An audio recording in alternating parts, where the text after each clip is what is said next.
On behalf of the organizing committee, I invite Dr. P. Abhinandan sir for session 7 on applications of 3D printing in dental and maxillofacial surgeries.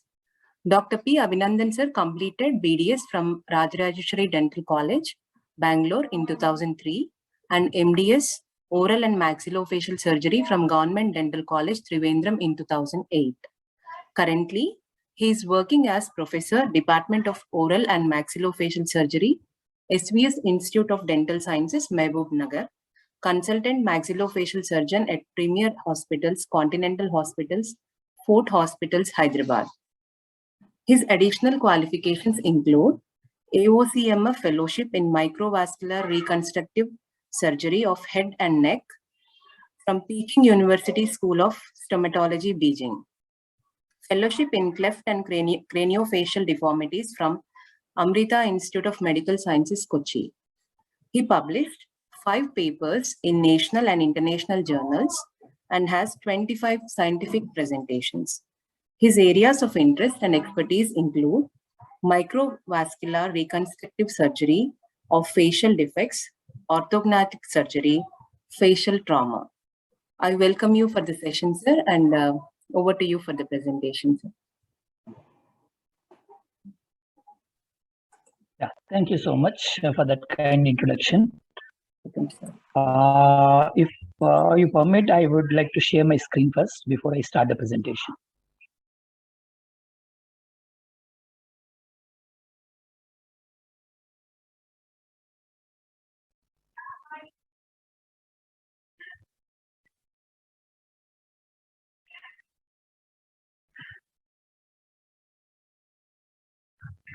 I hope my screen is visible now to everyone.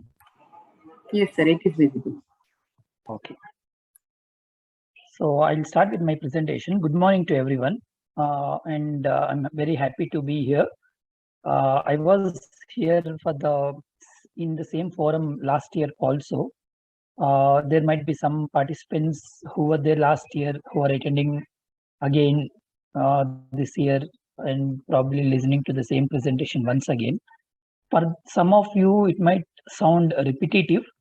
I have made some additions and added some new cases and new information to my last year's presentation so that it will be beneficial for the people who are attending this conference once again. But for those who are attending this for the first time, I would want to emphasize that this is going to be more or less kind of a surgical presentation, and we being facial surgeons, I am going to emphasize here how the 3D printing and the 3D technology has literally revolutionized the profession of facial surgery, because 10 years back when the 3D printing was at its nascent stages, when it was literally not available to the routine procedures and for conducting routine procedures,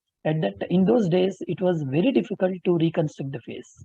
As you all can imagine, the face is a 3-dimensional structure. As you all can see, it's a 3-dimensional structure and it has got multiple organs which are very vital for day-to-day functioning of human being. Like take for example your eyes, or your brain is incorporated right above your facial structures, your breathing pathway, your eating pathway, the food pipes, the air pipes, everything begins from your facial region.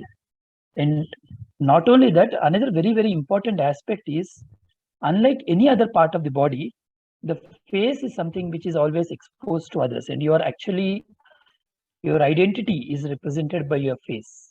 You are recognized by your face, and therefore it's something which cannot be hidden. Though now the masks have come into fore because of this COVID issues. Otherwise, the face is only part of the body which is always exposed, and therefore any scar or any deformity or any disfigurement or any asymmetry on the face is very, very clearly evident for others, and it makes one person, the person who is carrying it, extremely conscious, and also it will put down their self-confidence and self-esteem quite a bit. You will understand what I mean by this as you go through as we go through my presentation by seeing various cases and various pictures and probably one video which will indicate what exactly I'm talking about.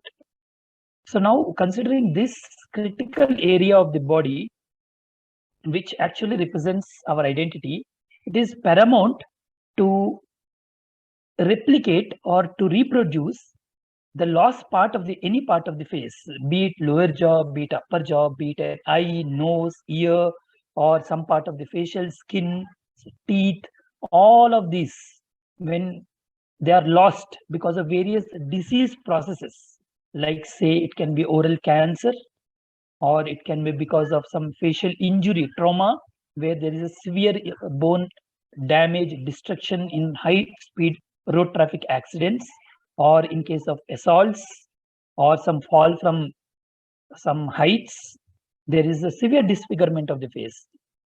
And not only in these situations, but in some situations where patients are born with some congenital deformities. Congenital deformities means they're born with the deformities, like you would have seen some people with hair lip.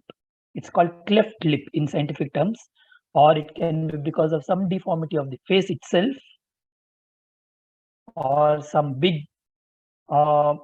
pigmentation on the face. All these things are quite striking for the opposite person, and it makes the person who's carrying it extremely conscious. Now, somebody has lost part of the face or part of the facial structure like bone because of any of these disease processes. Now we come into play there, where we would replace and replicate the other side, normal side, with the abnormal side in exact mirror image. And mind you, 10 years back, this was an extremely difficult job because it's a three-dimensional structure, and it is impossible with skin covering over these bones, impossible to literally visualize during the surgery and plan and execute to reach the normal, almost normal symmetry of the opposite side of the face and give the patient back his or her routine expected face back. So that was a major challenge.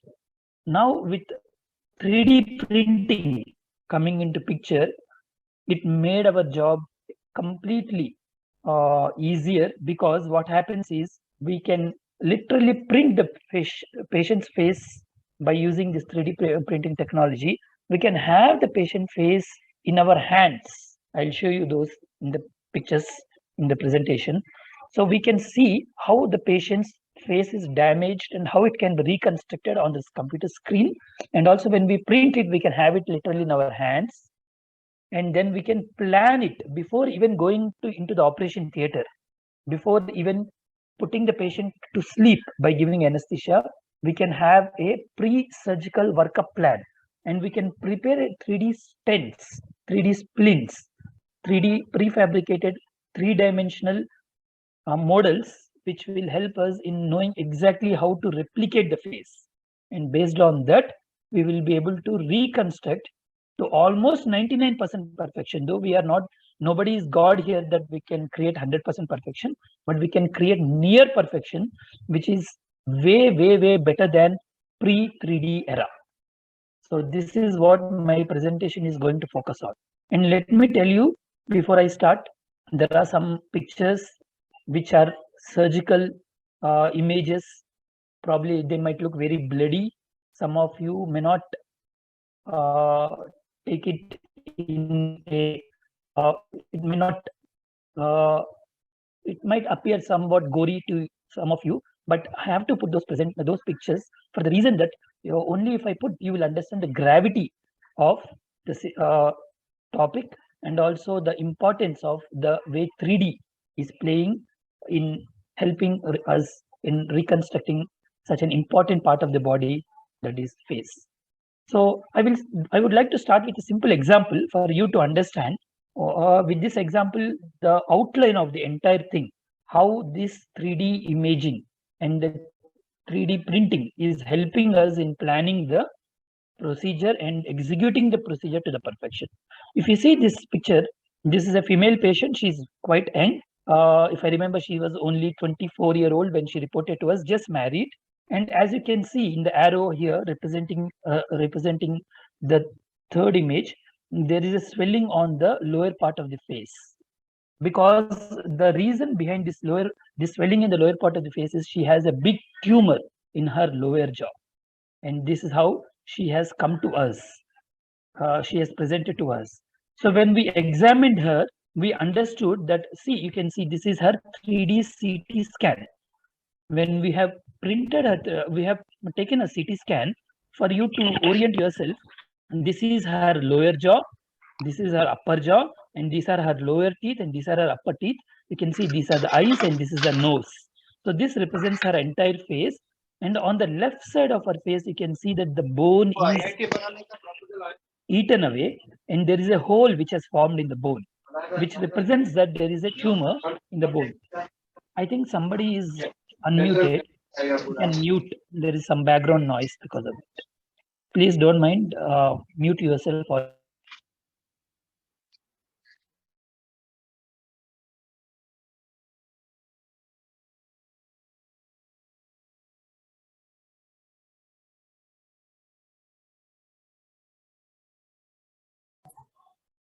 Sir Abhinand sir, you can mute yourself, sir, actually. Unmute yourself, sir, please. yeah, but I was audible all the way till now. You were audible, sir. I just muted all so that there is no disturbance. Oh, okay, Sorry. okay, Yeah. okay. Suddenly I thought that I was also muted. No, sir, no. Okay, thank you.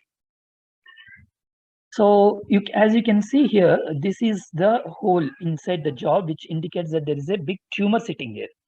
Now, the only treatment option which is available for this kind of tumors which are present in the jaw is to resect. That means to remove that part of the jaw. Now, imagine losing a part of the jaw along with the teeth which are sitting on the top of the jaw. The bone forms the foundation of your facial skin. The moment the bone is lost from that part of the face, the entire skin will fall back because there is no support from beneath. Because of that, the face will get disfigured. There is significant asymmetry of the face, and more important, there are no teeth, which will affect the chewing of the patient. So the nutrition is affected.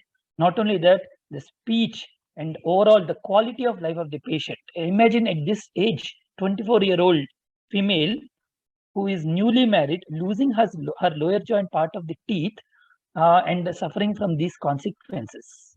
And she has a long life ahead, and she has to live with it forever. So this is the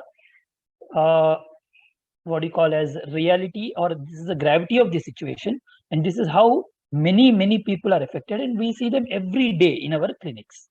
So now, having this situation with us, so what we did, or what generally anybody now with the technology available with us, this is her lower jaw, which is actually printed, and it is available in physically with us in our hands. So you can see here that this part of the jaw, where the tumor was actually sitting, has disappeared. Now, how did they disappear?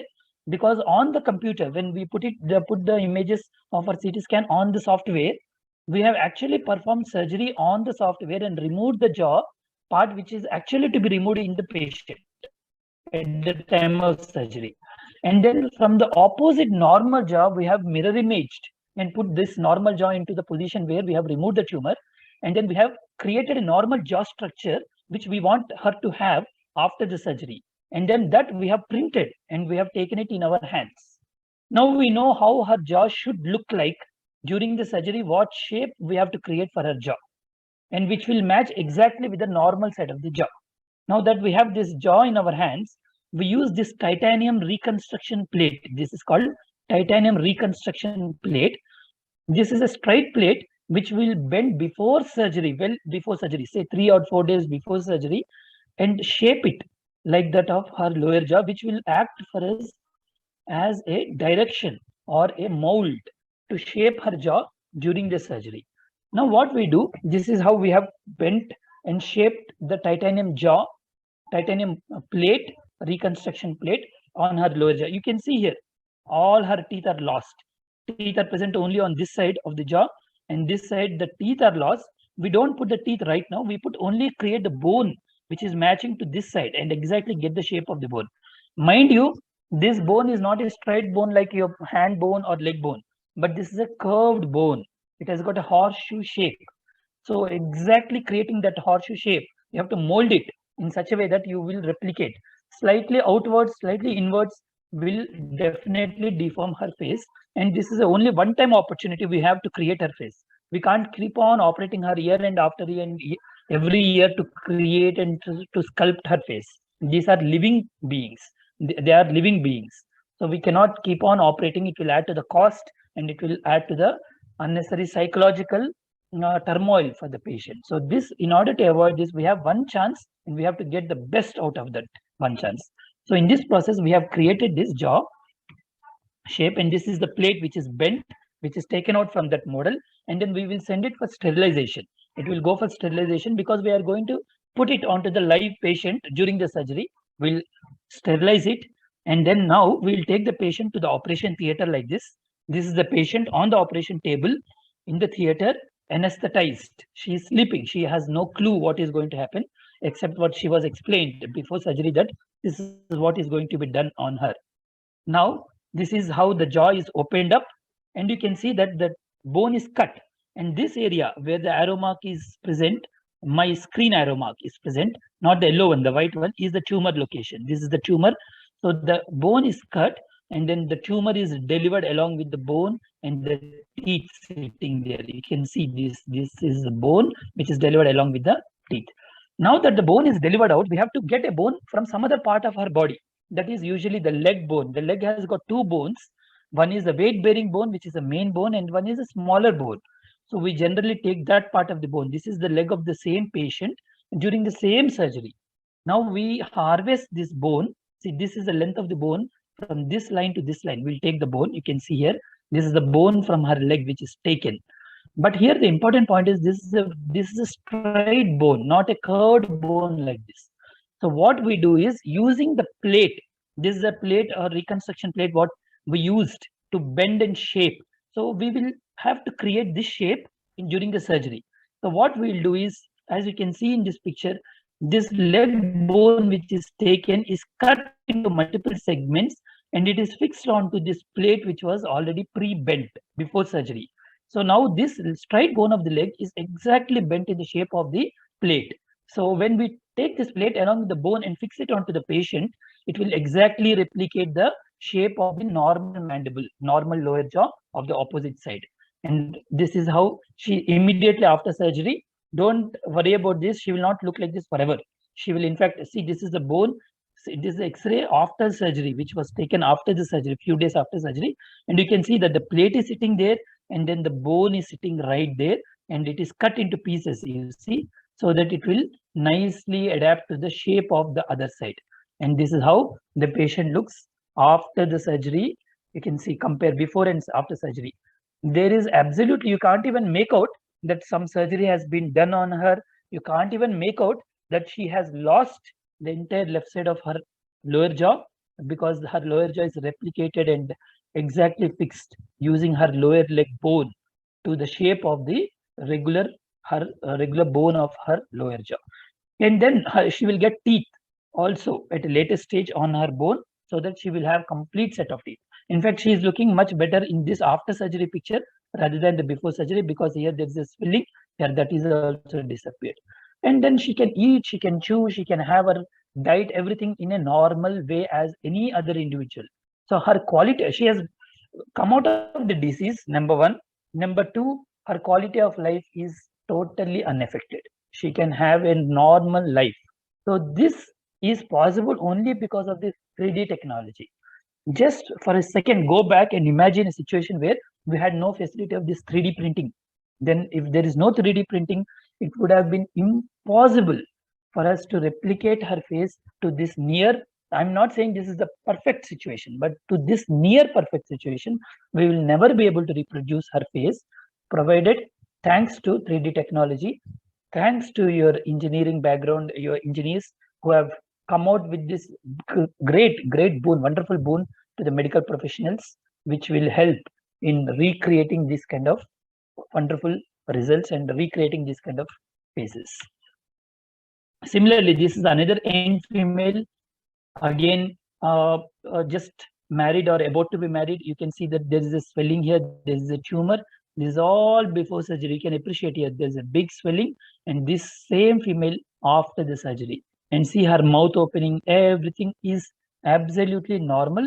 And you can see in this post-surgery X-ray of hers, where this bone is shaped into the shape. This is a big curve here in the front of the lower jaw. And you see the chin prominence is so well created that you can't even make out that she has been operated. You can't see one scar, one small mark, or any cut mark on her face. Everything is done in such a way that you will not be able to make out. If she doesn't tell that she has been operated, nobody will even know that she has ever been operated and she has lost part of lower jaw. So that's the important. This is a very young female. Again, when she came to us with this kind of big swelling on her jaw, she was actually lactating mother. That means she had a 6-month-old baby. She was breastfeeding the baby, and she had this tumor in her lower jaw. You can see how the lower jaw is completely eaten away, and there is hardly any bone left. And with one tooth lying at the right lower part of her lower jaw, it has gone down and it is lying there. You can see in this image also here, there is a small tooth sitting here, and this entire bone is eaten away by the tumor. And this is how she looks beautiful after the surgery. And you can't even make out that again she has lost her lower jaw, and then her leg bone, which is shaped based on the 3D printing technology. We have used these plates, and then this bone which is bent into the shape of her lower jaw is fixed here. Of course, she doesn't have teeth now. She will get the teeth later. So this is how she can look. So this is another young, this is a Somalian patient who had come to us. As you can see, he has lost his lower jaw. They have operated on him, and they have just put a plate, no bone at all. So we have put a bone again. There, in Somalia, they don't have this technology. Why I have put this picture is to emphasize this fact, that what difference the technology makes. Here, the patient has been operated already, and then they have removed the tumor, and they have just put a plate without using any 3D technology. So there is a plate sitting, there is no bone at all, because they don't have that facility in Somalia or Kenya, I think, if I remember correctly. From that place, he has come to India all the way to get operated, only because we have this technology available with us. And then this is immediately after surgery, this patient, you can see already the difference in his facial form and structure, and this before he left to his country. And you see how much difference. This is the same person transformed completely, because his facial form is completely regenerated. And you see this bone which is sitting there along with the plate. And then again, we have used the 3D technology in order to get this shape of the face, which matches to the opposite side or to the normal side of the patient. This one, to your surprise, let me tell you, he is a software engineer. He is MTech in industrial engineering, and because of fear of surgery, he avoided getting operated, and he delayed it for almost 1 year. And you see how big the tumor has grown. This big tumor has grown, and then this is, see how the bone is completely eaten away. There is hardly anything left. And then he had finally had no solution. He tried all the gimmicks available in the market. He went to all the quacks and also tried all kinds of treatments, and finally he landed up with us, and we have to operate him. And this is how he looks after the surgery. Of course, you can see one scar mark on his face here in this picture. Apart from that, there is nothing you can make out on his face, and this is the bone which is sitting. So these are all tumors which can cause devastating effects on the face, on the facial structure and the facial form and the facial function of the patient. This is a young female. Again, same thing. You see the bone as if some atom bomb is dropped on the bone. The bone is destructed and shattered because of the tumor. So the tumor is removed and the new bone is kept there. And you see, this is after the surgery. She is now living in Delhi, and her husband, and she has a baby also. And you see how she looks. You can't even make out. This is the same female with the big tumor here on this side of the face. And here you see that she has no mark of any surgery anywhere on the face, and she's such a happy woman now, living with her husband in New Delhi. So this is what customization helps us to do. And this has literally revolutionized the entire what do you call as the reconstructive surgical arena, and also the entire maxillofacial surgery, facial plastic surgery, and overall the medical field. Now even 3D printed tablets are coming, which has got specific purpose of quantifying the drug quantity, and it becomes very specific to deliver, and it has with minimal side effects. So these are the great advantages of this. So this is a 3D printed model, as you can see in this picture. This is how we print. This is a diseased part. So we can literally do the surgery by cutting on this and then replicate by putting the other side bone and then recreate the bone. So you can see this is a big tumor sitting on this side. This is again 3D. We will define, this is how we design and then define the design, how we want it to look like after surgery by doing the surgery on the computer like this. In the software, we have got cutting guides available in the software where we cut on the, as we cut on the patient, we actually do that. So we do, it's called as a mock surgery. Mock surgery is a practice surgery where we do before actually doing on the live patient, we do it in the laboratory, we get the information on the computer how we want. So it will help us in educating the patient also. Patient also can foresee how he will look or she will look after the surgery. The greatest advantage because of this is half of the fears of the patient will come down. That is one advantage.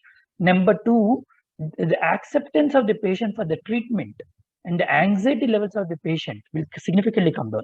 The acceptance will increase because they will know that it is how it is going to look, and they will, because for a layman, it is very difficult to imagine how the surgery is going to be performed and how their outcome is going to be. Once we show it on the system that this is how it is going to be or probably going to be, the acceptance levels become more, and they will have less sleepless nights, and they will feel less anxious in the days preceding the surgery. Before the surgical dates, usually many people spend sleepless nights. They'll become extremely anxious because they don't know how the outcome is. So this will allay the fears of most of the patients. So that's another added advantage to this 3D designing and printing. So these are all examples of the few of the patients I've shown before. You see how most of them are very young. And again, this is a one foreign patient who has come. See, big tumor sitting. And this is just before she left out of India. And this is how she looks. This is a young boy. Again, no change. This is a young female. This is an old woman where you have a big tumor on the face and here after. But there are no teeth, so there is a fallback of this. So that is one aspect of facial designing. I will just quit the screen and I would like to show you one small video with sound muted, and I will explain to you the video, and then once again we'll come back to the presentation so that it will give you better orientation of what we are actually doing. I hope you'll be able to see this video. Is this video visible? Sorry, please share the screen, sir, for video. Sorry, sir. Sorry, I didn't get you. The video You is are not unable to visible, see the sir. video, sir. You are unable to see the video. No, sir. Yes. Are you seeing anything on the screen at all, sir, or nothing on the screen? Sir, What are you your seeing on the PPTs are seen, sir. Still you are seeing the PPT. One Yeah. minute. 1 minute. I am not that tech savvy like you all, so you have to spare me. Bear me for a moment. I'll try to new share. Yeah.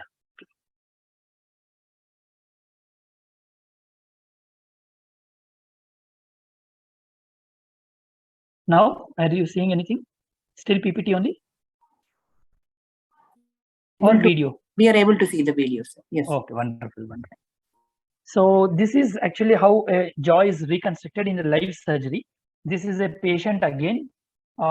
She has a tumor in the lower jaw. As you can see, her teeth are half eaten, her bone is half eaten. So this is actually surgery being performed on her. You can see that she's she's put to sleep because of the general anesthesia. This is a 3D printed titanium plate. This is a 3D printed plate with the teeth sitting on it. So now that she is being operated, you can see this is during the surgery. I'm sorry if any one of you doesn't like this kind of surgical videos and images, but I had to show these things to put the message across. So this is a 3D printed model of her. You can see that there is a hole sitting there, which will give us an idea where the tumor is exactly sitting. And we kept it next to the patient so that we will know exactly how the bone has to be cut. So these are the areas where the bone will be cut and the tumor will be delivered out. That is, these are the cutting guides for us. So we will open the jaw. This is how the jaw is opened. And once this is the jaw which is being opened, you can see this is the bone coming out there. So this is the entire bone, and the tumor is will be visible shortly. So this is the tumor part, this swelling, this swollen area. See how this swelling, this is the tumor part. So now the guides which we have already printed, 3D printed guides, will fix it onto the bone, the patient's bone. This is how the bone, the cutting guides are fixed onto the native bone of the real patient. And then with that guide, we will exactly be able to get the shape and size of the cut as we have planned it on the computer before surgery. See, we are cutting through the guide, and these are all 3D printed guides. So once that is done, the entire tumor will be delivered out, as you can see shortly.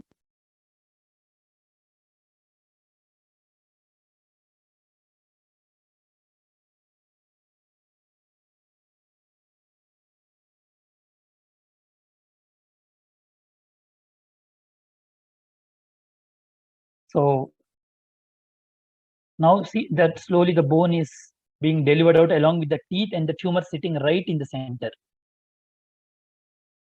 And that's how the bone is slowly delivered out. So the bone is taken out. See, this the tumor sitting there and the bone is out. Now that bone is matching with the exactly the size of the bone we wanted to remove when we planned on the computer. Now we have a 3D printed titanium plate already. It's not even manually bent. Even the titanium plate, the reconstruction plate, is also 3D printed. This is some material which we use for the bone growth to happen. So don't bother about this. These are all something related to the medical thing. But see this one, the titanium plate or titanium print, which is done before surgery, is fixed onto the patient's bone with the help of screws. Screws are drilled like how just you drill screws onto the wall in the house. Similarly, the screws are drilled onto the bone present on the other side, and then see how nicely the shape is reproduced. This is a normal bone on this side and this one, and you can see the teeth also sitting on the titanium replica what we made. These are the teeth, and then nicely fixed, and then we will close. Without 3D technology, this is impossible to perform. You can't even imagine that we can print something like this and get out of the get to the operatory and then fix it onto the patient. It would have been just not possible. See, from inside the mouth, when you see how nicely these teeth are sitting there, and then we can close it nicely so that only teeth will be visible once stitches are put. That is how stitches will be put, so that all the soft tissues, that is the skin part, will wrap around the titanium reconstruction instrument or 3D printed model what we have put into the patient. This is after the stitches are put. See, after few days after healing, these metal things which are projecting out will have the teeth on them. And this is a post-surgery X-ray which we have taken. So that is how, this is Dr. Girish Rao. He is one of our consultants and a senior professor who shared his video with us for us to share with you all. Thanks to him. I will go back to the presentation.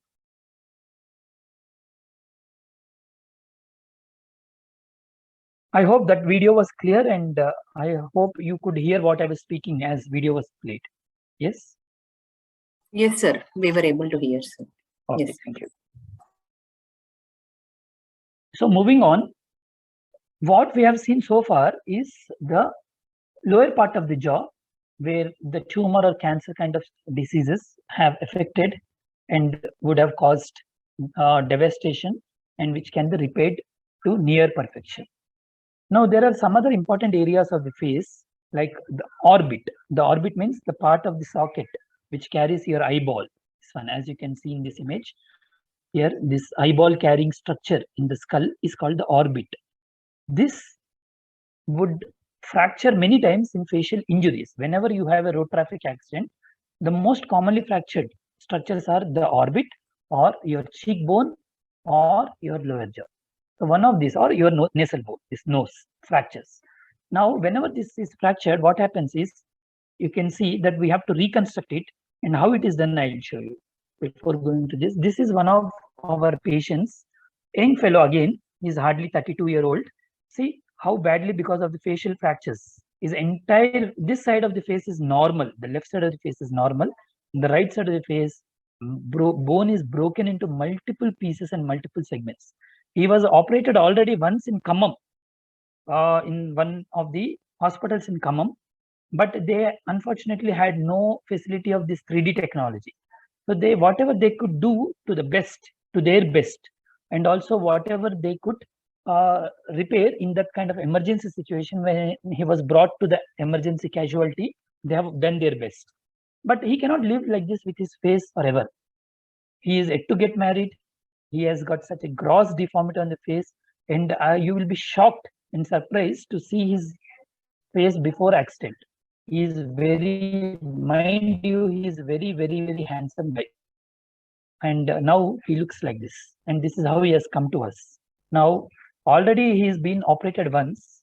I told you before also, operating first time with the best outcome is always the best possibility we have.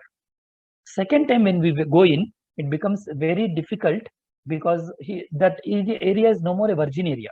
It's been already exploited, and the people, the previous surgeons have put some plates, they have cut open that area. There is a lot of scarring, lot of tightness in that area. So now repairing this becomes very, very difficult. This is how he looks before surgery. So what we have done is, this is his 3D CT scan. You can see a lot of plates, mesh, and this bones broken and sitting in haphazard way on his face by taking this 3D CT scan. The same 3D CT scan we have printed. This is his printed image. You can see this is the normal side where the eye and orbit is sitting nicely, and this is the abnormal side where the bone is completely out of its place, and the eye is sunk, and it is sitting down there. That's why that shape of the face, which is totally different from the normal side. So in this situation, we had to open it up again completely. This is this part of the head where we have opened it completely. We have opened his eyes and orbit, and we have taken a bone graft from his part, and then this is a graft, and then we have planned everything on the 3D printed model, and then we have replicated this one, and this is how he looks immediately after surgery. Though it's not a great result, but it is a significant improvement from what he looks here to what he looks here. This is the normal side, this is the abnormal side. Though this is not definitely matching to the normal side, but he looks much better from what he reported to us. It is impossible for us to replicate the exactly normal side, even with the 3D technology available, because he has already been operated once, and no one is God here. We will be able to only do what a human being can do, that is to near normalcy, but never to be normal 100% of what his pre-accident face was. That's the problem with this. But imagine with no 3D technology available, he would have lived his life with this kind of face forever, because there is no way out for him. Only because of this printed technology is available, we could visualize where his bone would actually sit, and we can plan, and then we can replicate that on his face. So see, this part is nicely, we could get this contour back, because there was no bone here. This part of the bone was sitting here, and we could nicely move his bone to back to its original position and create this curvature on the face. This is how he looks before to after surgery. This is a normal side of the face, and this is the abnormal side of the face, where you can compare and see the eye position has nicely improved to what it was before surgery. And this is another view of the same patient. So this is one of our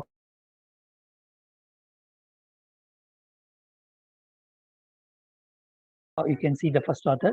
So we did a lot of studies involved with the mechanical engineering department at Osmania University, and we had quite a few publications on this application of 3D technology in and additive manufacturing in evaluation and also treatment of zygomatic complex. What do you mean by zygomatic complex? This is the cheekbone. The zygomatic complex is nothing but cheekbone. Just the previous case, what you have seen is exactly the same thing. So that is how we have done. We have been associated with Osmania University Mechanical Engineering Department almost from past 10 years. Had devised during the, see, this tooth has come here.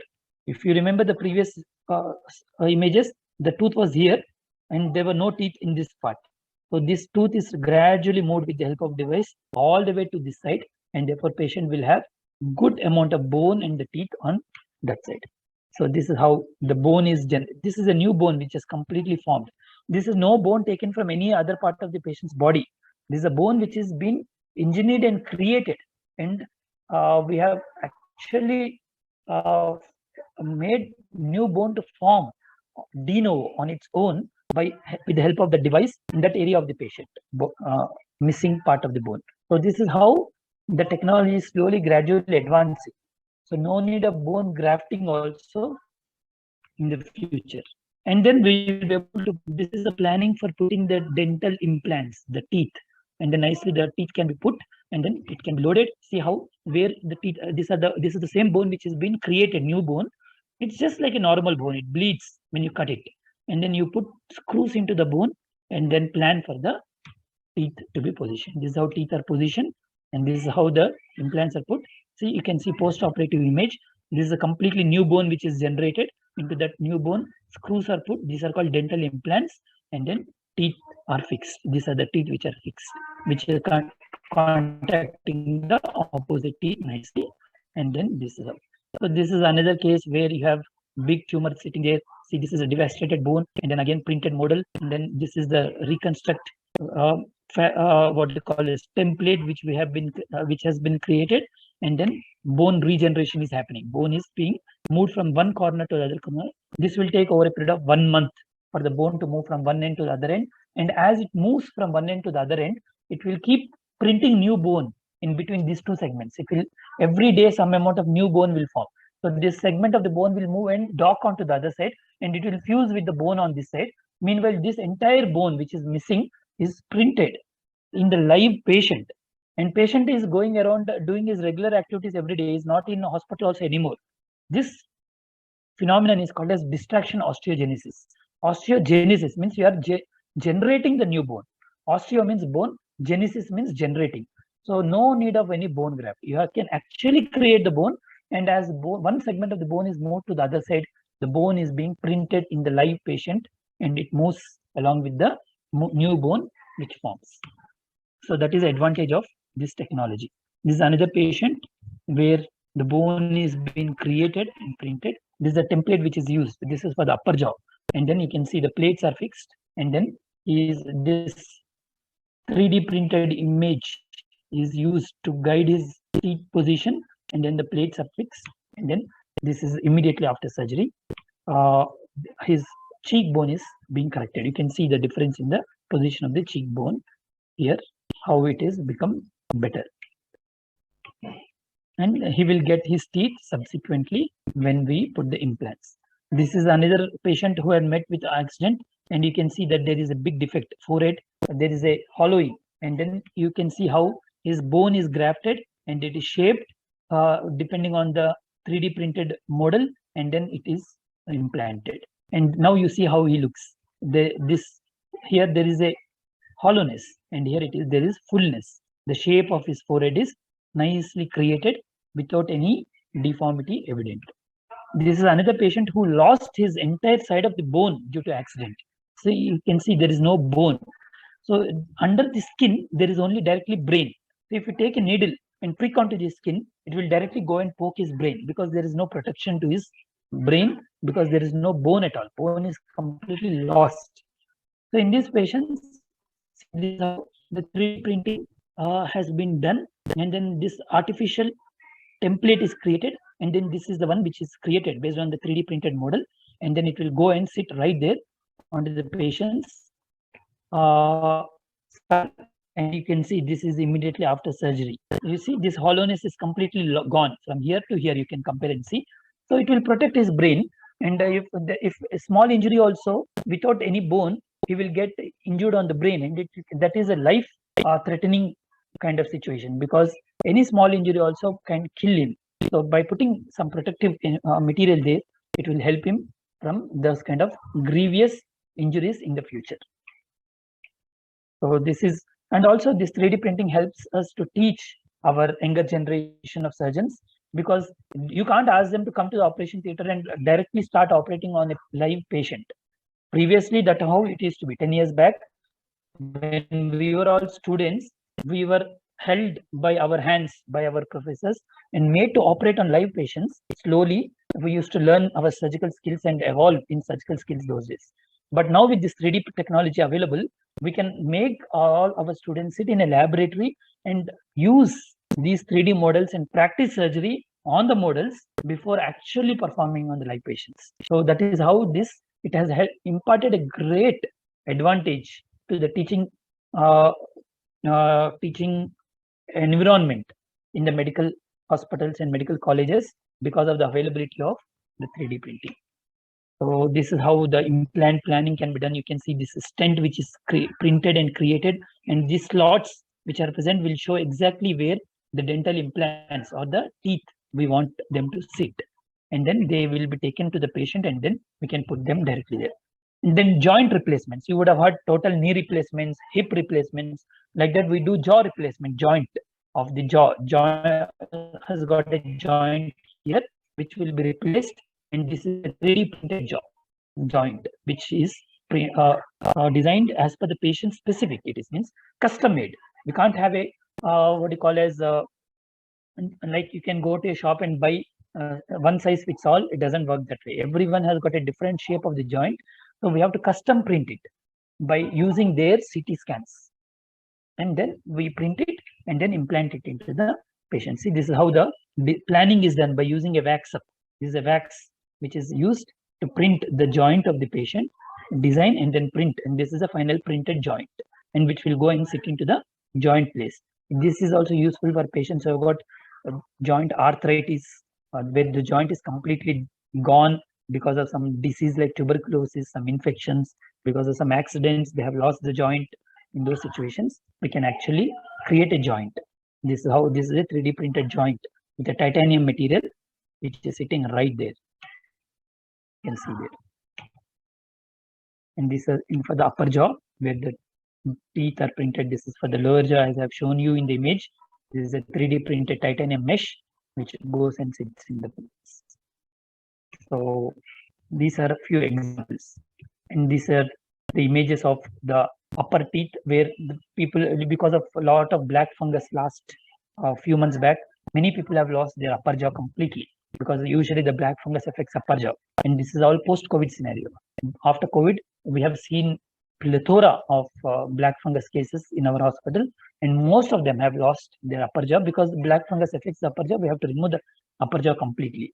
In these situations, we can recreate the upper jaw simply along with the teeth like this. See, this patient doesn't have upper jaw at all, and then upper jaw is printed and then recreated on the computer like this, and then it is re-implanted, and then this patient gets all completely his upper jaw along with the teeth, so he can nicely chew and eat. So this is how the evaluation starts, from the patient walking into your outpatient department, where we evaluate the patient. Then we take the CT scan of the patient. Once CT scan taken, we will put it onto the software, and then the software in the software we do a mock surgery, and then we print it, and then we re-perform the surgery on the printed model, create the templates. We carry these templates into the operation theater. Then we will take the patient into the operation theater. We'll put the patient into sleep by giving anesthesia. We cut open, we remove the disease, and then we use this printed model to guide us to replicate the facial structures, and then we come back from the operation theater with a happy and safe patient. So what are the advantages? It reduces the human error, because it's engineered in such a way that everything is done in the software. So it becomes very easy for us to use. we can plan and position the graft to near millimeter perfection. That is a greatest advantage. And then there is no chance of trial and error. Try this and then remove that little bit, add little more. That kind of situation is not there in the operation theater because everything is planned before operation in the laboratory. So it will help us in overall reducing the operation time also. Previously, these surgeries used to go on for 12 hours. Now it will be probably 6 to 8 hours. So that kind of decrease in operating time. Decrease in operating time means safety of the patient becomes more comfortable, and also the cost of the patient will, for the patient, the cost of the treatment for the patient comes down significantly, and we will be able to get better outcome and better results. Of course, there are some limitations. One, the added cost for planning, for computer designing, and all these things will come up. And also, even though it is computer engineered, there are still some errors. And also, you should know technologically, you should be probably good at it, and you should understand the concepts behind this technology. And these things should be available. They are available in metro cities like Hyderabad and the big cities in the country, but in remote areas, imagine, as I showed you in one of our cases where it was done in Khammam, such technology is not available, was not available. So because of that, the patient did not have the advantage of using these 3D printed models. So the doctors couldn't use that. So the outcome was a little less than what we wanted it to be. So that is how, that is a major limitation, availability in rural and semi-urban areas. So patient has to be brought to the Hyderabad, to city, or the models have to be transported to Hyderabad or nearby city, and then it has to be utilized. So these are certain limitations of this technology. So just to conclude, definitely this 3D printing has got immense impact on the medical field, and it is only going to evolve even better. As I told you previously, it is only going to help us in creating a completely non-graft situations, no graft situations. We don't have to take anything from any other part of the patient's body. We can just print it. It is going to come to that stage very soon. So that is how the 3D printing is evolving, and it has got a huge scope in medical field. So we will, medical field will work in tandem with the technology and with engineers of your stature, so that it will help us in giving better quality of treatment and better lives tomorrow. So it is very important that your engineering profession will partner with the medical profession in order to much better work, and we will be able to replicate and give better results for our patients. Okay, this is my team. It's called Recon Face itself because we reconstruct the face. That's what we do. So it's called reconstruction of the face. So my team is called Recon Face, and I am Dr. Abhinand Puturi, as you can see here. And we have other team members, Dr. Ritesh Rajan. Actually, he is the head of our team, and Dr. Madhusudan, he is another colleague of mine. We are a team whom we perform these surgeries together always. We work together, we plan together, and we operate together. So anyone wants to contact me personally also, you can take down my email ID or my contact number. The second number is my number here on the screen. Anytime, you're most welcome to ask questions, clear your doubts, or take our help. Thank you so much for all time and patience.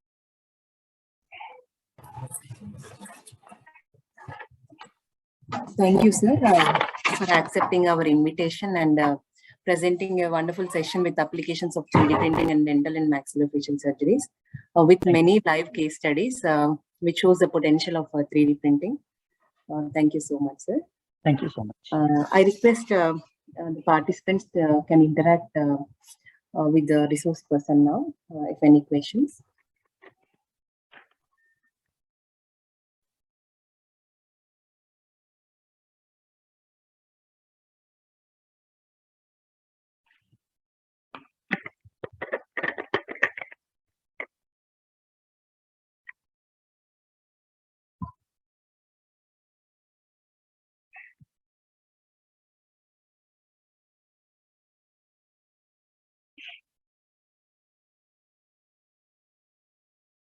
Did I complete it too early? or is it okay? Because I don't know Yeah, actually, if I was we too have fast. till 1:15, sir. The session is Yeah, yeah. yeah.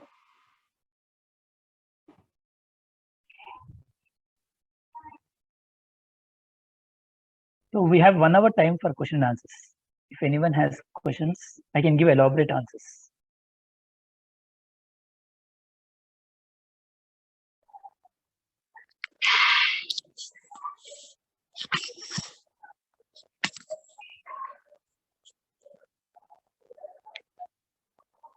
So I think you are muted, sir.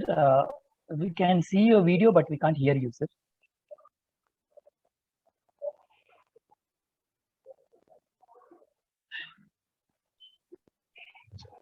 Nandakumar, sir, we can see you, but we can't hear you actually.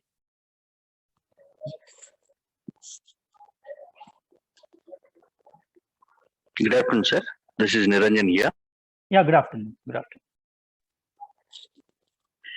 Sir, a small clarity I need, sir. Actually, please. you have explained that when it is in terms of the lower jaw, so you have fixed some kind of material over there in the place of the lower jaw, but you told that it will be regenerated. Yes, sir. So you want me to clarify on that, sir? Printing, how it will be done itself in the like in the place which we provided, sir? Yeah, yeah. Actually, a very good question, sir. I was actually expecting this question because I did not intentionally elaborate, thinking of paucity of time. Sir, it's a very simple technology, sir. It's been there from many years before also.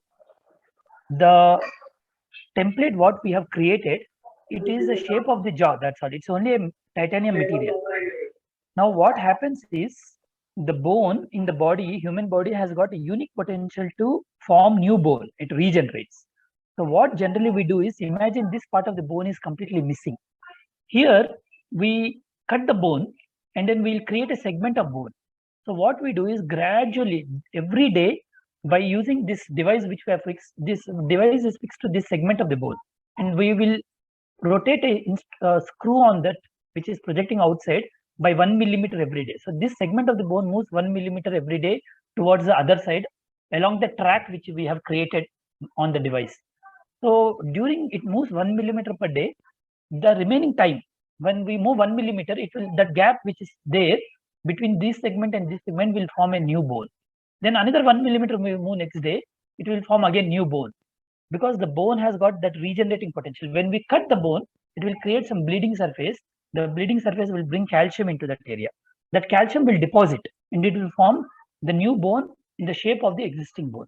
So in that way, it will keep moving 1 millimeter. It will take not a single day. It will take, say, 30 millimeter bone you have to create. It will take 30 days, because 1 millimeter per day, 30 days for the entire 30 millimeter long bone to form. So it will gradually, bone will form, and it will become, it will go onto the other side and it will attach to the other side of the bone. So this phenomenon is called osteogenesis, by distracting the bone every day. So it's called distraction osteogenesis.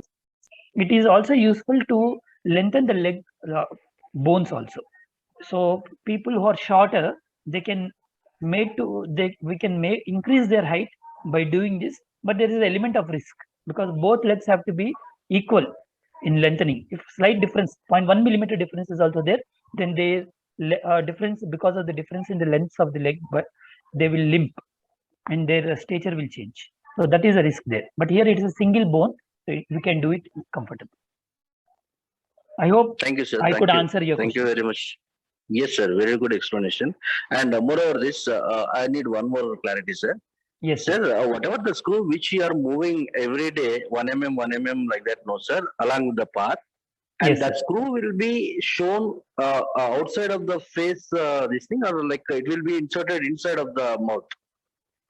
Sir, it will be small screw will be projecting outside, sir, from here in the chin area. Only screw part will be visible, and we will have a key with us. So every day we take the key, insert it to the screw, and rotate it by 1 millimeter. One full circle of rotation is equal to 1 millimeter. So one full circle every day we rotate and we stop it. That's all. And the patient is not supposed to disturb that particular screw on his own. He is not supposed to touch it. We will do it on our own. Some people, some patients who are very well learned and well educated, they can do it at their house itself. So we give them the key also and send them. We'll show them how to activate it. So every day morning they get up, they rotate 1 millimeter. It will not create any pain. So they will rotate 1 millimeter and then get on with their regular work. Next day morning again, it's like taking a tablet every day in the morning. They rotate and rotate. One day screw will be here, another 10th day screw will be here, and by 30th day screw will be here. So it will move along the track. Thank you, sir. Thank you so much.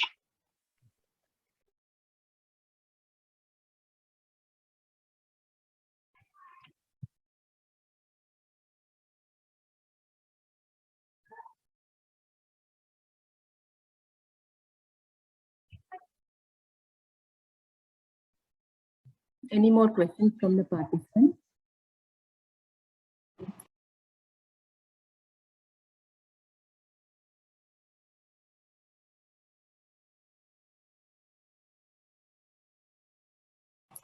You can even post the questions in the chat box. Yeah, I think there are a few questions which are coming up in chat box.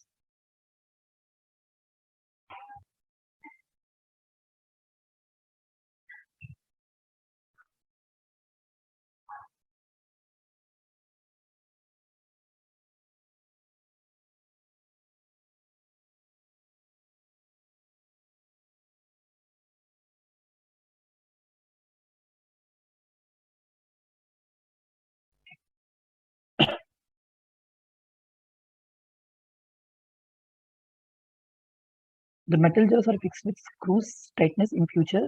Course will be maintained when hard substances bite it. Yeah, somebody has asked me a question on the chat box saying that if metal jaws are fixed with screws, will the patient be able to chew food without any difficulty? That's what I understand from the question. And the answer is yes, definitely they can chew the food as anybody else can chew, even with the metal jaw, because the once screws are fixed, the material which is used to make these screws and the metal jaw is titanium. The titanium is the only material which is biocompatible. Biocompatible in the sense it can integrate with the normal bone and it will fuse with the normal bone, like almost it will form bone around the metal plates, and then it will become like an almost normal bone. So they will be able to chew and bite, but don't expect them to bite very hard substances. You can chew and eat the regular day-to-day food. But if you want to take a sugar cane and tear it apart, you will not be able to do it. But you can eat a regular, normal day-to-day diet without any discomfort. But having said that, I want to emphasize very, very important point to everyone here in the forum that titanium is never the first option to replace the bone, because bone is a calcified structure, whereas the titanium is completely an artificial material. And there are a lot of incidents where titanium has caused local infections and pus formation and failures by putting the titanium bone reconstructs. So it is the titanium can be used to bend the normal bone into the shape of the existing bone. But positioning titanium itself in place of bone, generally we don't recommend it until unless patient has got some issues where you cannot take bone from any other part of the body for various reasons, then the option of titanium comes into picture. But otherwise, it is always better to replace bone with bone, not bone with titanium. Titanium can be used as a template, but we cannot put the titanium itself into the patient body and leave it like that unless and until there is no option of bone taking from any other part of the body. So it's last resort. Titanium is a last resort. It's not the first option because it has got its own side effects and it is not the ideal reconstructive material.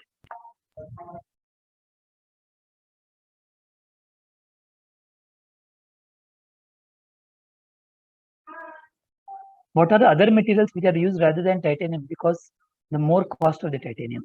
Somebody has asked me this question again. The titanium, apart from titanium, there is no other biocompatible material which can be directly implanted into the patient's body. If at all any material which has to be implanted, it is titanium. there are other materials which can be used, like silicon, which is used especially for breast augmentations. But silicon is a soft material. So in areas like breast and other parts which are like ear part and all, those can be reconstructed using silicon material. But hard structures like bone, which takes a lot of weight in the sense you have to, while chewing and all, it has to take a lot of load. Those areas silicon will not sustain. In those areas, it is titanium is the only option if you have to put some artificial material. Otherwise, there is no other material as of now which is available. But now with the tissue engineering becoming very, very common, a lot of material is being investigated, which probably like tricalcium phosphates, like silica gels, fluidic material, which can be directly injected into the defect site, which will solidify and polymerize there itself. And therefore it will take, because it's a fluidic material, when we inject into the defect, it will flow and take the shape of the defect. And as it takes the shape of the defect, it will polymerize and it will solidify, and then it will remain in that. So no need of printing also. You have the gel in the hand, you have a monomer and polymer. So you inject both, and the polymerization process will start in situ, in the area where the defect is present. And because it's a fluid, it's hydrogels. They are called hydrogels, which are nanomaterials. Probably, I'm sure many of you would have investigated or would have worked or would have heard about it. So this nanogel material, which are directly injected, hydrogel material, which are directly injected, they polymerize and they take the shape of the bone. Now, a lot of materials which have been tried and tested in the laboratory, none of them have become come to the stage where they can be used directly into the patient. So they are in stage 1, stage 2 trials right now. And my own study is also there, associated with one of our labs, where we are doing study on beagle dogs, where we can inject the material onto the jaw bone by creating artificial defect. And then we are waiting to see how the outcome would be by using the artificial, this gel material. So right now, the clinical usage for bone, titanium is the only source which we have.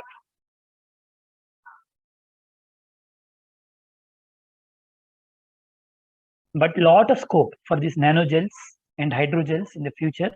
If any one of you can come up with a material which will polymerize and which will not have any effect on the local area or in the whole of the human body, means doesn't have any toxic effects, which will remain inert, but can also take the load at the same time, has got good mechanical strength, good tensile strength, and good biocompatibility, then that will become the norm for tomorrow. That will become, it is like disruptive model, disruptive technology, which will take away all the other existing technologies so far and will become the norm for reconstructing the facial skeleton and also other skeletons. So you all being in this field can actually think in those lines and come up with new polymerization materials which can be used de novo to create new bone.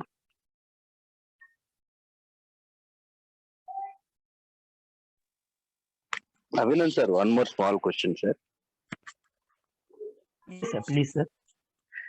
Sir, actually, as you told that many organs are also making practice of doing through this 3D printing, no, sir? Yes, sir. Yes. So my doubt is, as the brain is also contains many kind of very small nerve parts and all, and also as it is a very thin, Complex structure, yes, sir. like yeah, complex structure. And is there any possibility of having that brain structure also through 3D printing? And if it is possible, what kind of material is more compatible for doing that kind of brain? Yes, sir. Yes, sir. Yes, sir. Sir, right now the stage is where they are able to print a liver model. That also it is in a very testing stage. It's not that directly they could put that into the patient and check the performance of it. Now liver is a very simple structure, unlike brain, as you said, which is a very complex structure. So to print the brain itself is a very far distant dream as of now, but I'm sure the day will come where that is also possible, and then no more donor requirement for the heart, for the liver, for the lung, everything will go out. But now it's still a very distant stage, sir. And the various materials have been tried and tested right now. Even IIT Hyderabad has got an incubation center where one of my own colleague is doing his PhD along with IIT Hyderabad. I don't know if anybody is there from IIT Hyderabad in this forum right now, but they have an incubation center where they're trying out these bioprinting models, but none of them have come into a stage where they can actually try it clinically in patients. So they are in very, very beginning stages right now. Okay, sir. Thank you. Yes.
I think if there are no questions, can we end the session, madam, or do we wait for some more time? So there is one more question in the chat box. Yeah, sure, please. Someone posted. Whatever the implant done with titanium, will it last for lifelong, or it will be removed after bone and flesh growth? Yeah, actually, the titanium is very inert material. It is supposed to last lifelong, but once the bone is created, it doesn't serve its purpose. There is no need to have titanium anymore there. But only in order to avoid another surgery again, we generally don't remove the titanium. We leave it there until unless the patient specifically demands that he don't want to have any metal element in their face, and therefore they want it to be out for the reasons that they want to travel abroad and they don't want to be what do you call picked up in the scanner, though it doesn't generally pick up in the scanner that way. But if any one of them have got any reservations, they come particularly and ask for it. Only in those situations we tend to go back to the operatory and remove the titanium template. Otherwise, it can remain there. It is inert. It doesn't harm the patient in any way. As I told you, 1 or 2 in 1,000, that is less than 1% chance that they might get infected, and then we will be forced to remove.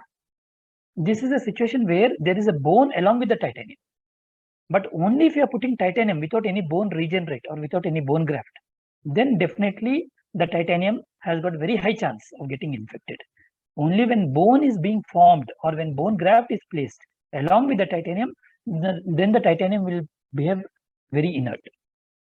Exclusive only titanium without any bone material is not recommended at all.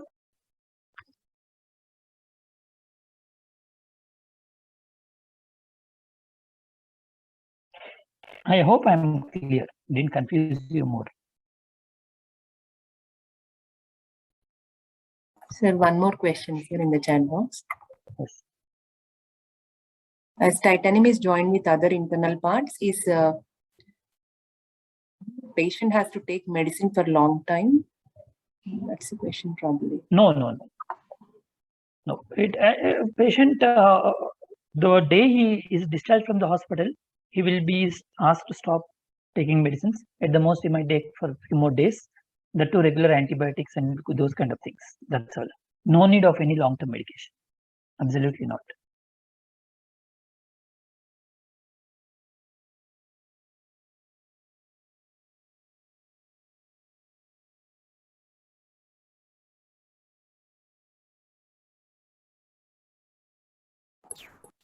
If no more questions from the participants, I request a few participants to give feedback about the session. If you can please turn on your video and give a feedback.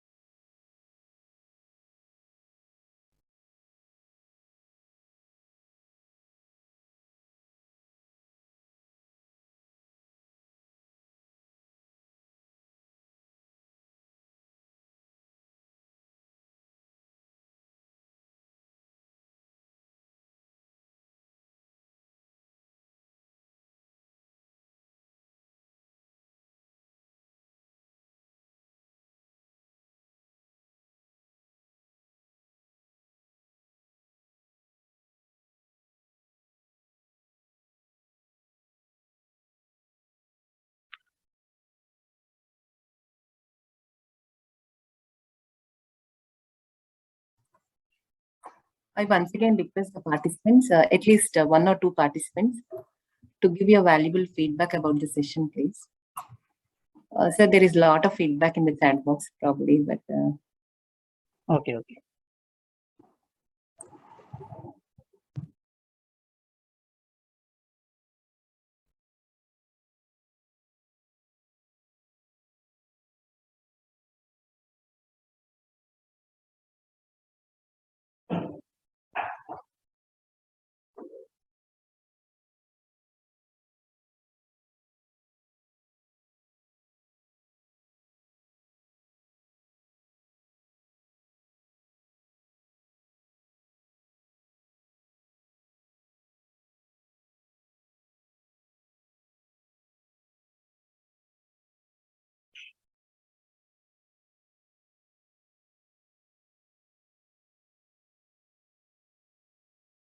Do we have anyone who attended last year's session also today? Same persons attending? Anyone from last year?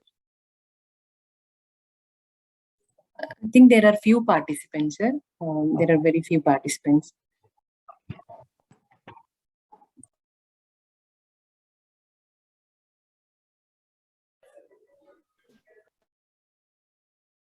Sir, this is Pramod, sir. Thank you, sir. Thank you for your information, sir. And regarding the facial surgeries, very good elaboration, sir. And we are enlightened to hear this from you, sir.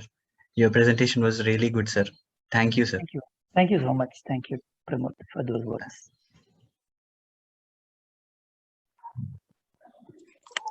Niranjan sir, Yes, thanks sir. a lot for the nice session which we have. Sir, sorry to interrupt you, sir, but can you please switch on your video and give the feedback?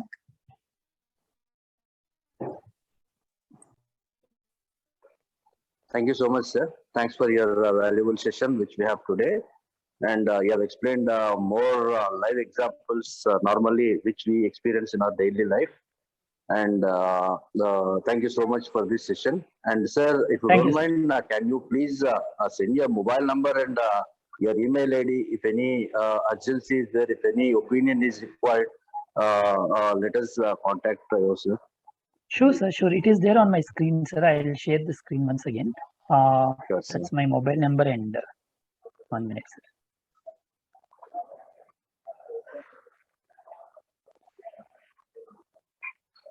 You can see the screen, sir, now? Yes, sir. Yes, sir. Yeah. This The was second number is my number, so my personal number, so second number. This 9949501474. And this is the Sure, sir. email ID, Sure. sir. Email Sure, ID. sir. Sure, sir. And sir, I mean, like your hospital is located in Hyderabad only or somewhere else, sir? Yes, Yeah, Hyderabad, yeah. sir, Hyderabad. Right, sir. We are working from Hyderabad. Okay, okay, okay, sir. Thank you, Yes. sir. Thank you so much. Thank you so much.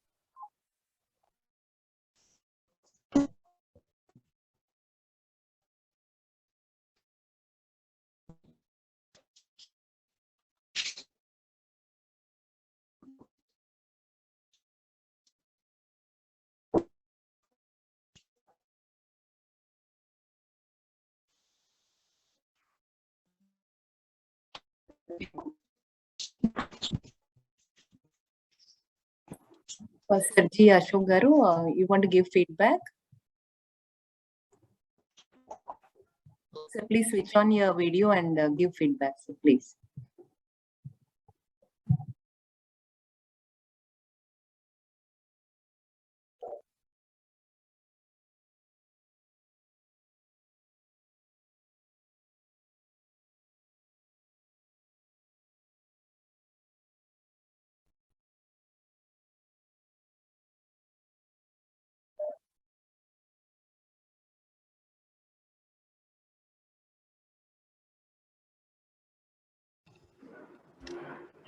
Good afternoon, sir. Vishnu here.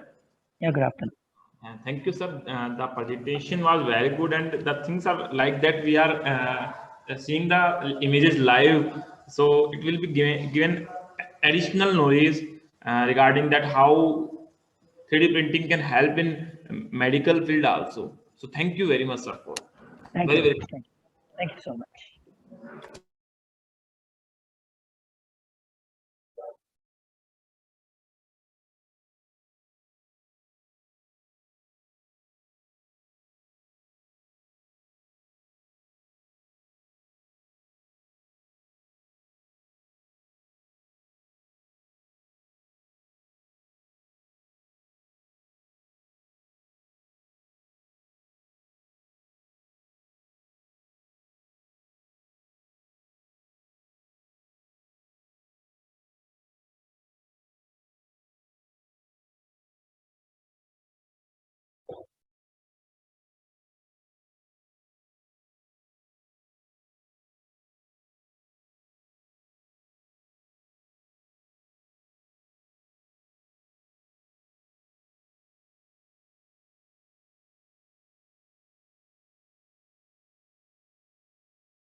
Shweta, can we end it if there is no more? Yeah, yes, sir. Yes, sir. I thought I would wait, but yeah, probably. Yeah. No. If you want us to wait, we can have. Anyway, I'm not in urgency. It's up to you. Not a problem. Yeah, if any participant wants to interact with sir, sir is here for another 5 minutes. Please, you can interact.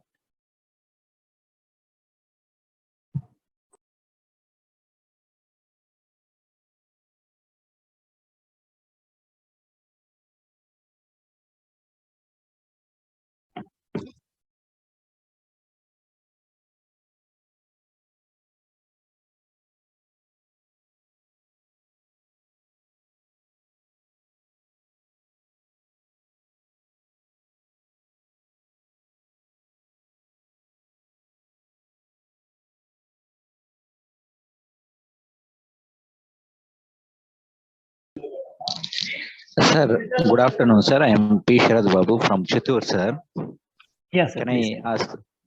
Yes. Sir, whatever we are developing our reverse engineering technology or prototyping, but one difficulty, sir, twisting moments, it is having some difficulties, no, sir. So even though if we are doing analysis, but it is in practical applications, how much it will withstand that twisting moments, sir, for any components? Okay, you mean when it is placed in the position, the twisting movements, it may not withstand and it might, like torsional forces, you mean to say that, Yes, sir? sir. That's what Yes, you sir. mean? Yes, sir. Yes, sir. Yeah. Yeah, you are very much right, sir. Actually, it is very difficult to withstand the torsional forces with the present kind of material available. Having said that, one of the material, titanium, which is very commonly used, has got good resistance and fatigue resistance to torsional forces also, but they also tend to break many times. And because of that, we see a lot of titanium plate fractures after they are implanted in specific areas where there is a lot of twisting and torsional forces. So it is challenging aspect, and it needs to be further investigated and addressed, sir. We usually reinforce those areas where there is a lot of torsional forces by putting an additional plate or additional screws, additional material, so that the load can be shared between the two components instead of one component. It's called load sharing principle. That's what we use instead of going for a load bearing principle in routine areas where there are not significant torsional forces. So by by putting an additional plate, those two will share the load. So that will give some kind of resistance to fatigue during the torsional moments and forces. But there is no one-stop solution exactly for this kind of issues, sir, as of now. Okay, sir. Okay, sir. Thank you, sir. Thank you very much.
Sir, thank you so much, sir. Abhinandan, sir.